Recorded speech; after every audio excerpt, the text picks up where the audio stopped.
বাংলার মানুষ আর TV serial দেখছেন না, সিনেমা দেখছেন না, টিআরপি পড়ে যাচ্ছে। আর এর একটাই কারণ, মানুষ এখন নিউজ চ্যানেল দেখছে। নতুন মুখ্যমন্ত্রীকে আজকে কি চমক দিলেন, কালকে কি হলো, পরশু কি হবে? আপনারা যদি অনিল কাপুরের সেই বিখ্যাত নায়ক মুভি দেখেছেন, মনে আছে? একজন সাধারণ মানুষ হঠাৎ একদিনের জন্য সিএম হয়ে গেলেন, আর সেই একদিন পুরো সিস্টেম বদলে দিলেন। সেটা ছিল সিনেমা।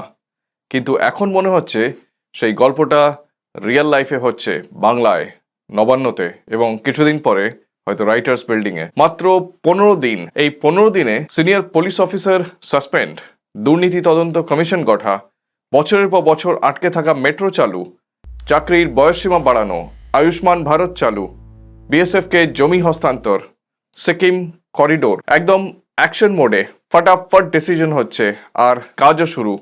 এই লিস্টটা দেখলে একটাই প্রশ্ন মাথায় আসে, এগুলো কি সত্যিই মাত্র গত 15 দিনে হয়েছে, নাকি এগুলো ছিল সেই সব কাজ যা গত 15 বছরে হওয়ার কথা ছিল? আর সবচেয়ে বড় প্রশ্ন, বাংলার মানুষ বহু বছর ধরে একটা কথা বলতে পারেননি, আমি ভয় পাচ্ছি না। পাড়ায় কথা বলতে ভয়, ভোট দিতে ভয়, রাতে হাসপাতালে মেয়েকে পাঠাতে ভয়, এমনকি টলিউডেও ভয়। সেই বাংলায় কি এবার সত্যি কিছু বদলাচ্ছে?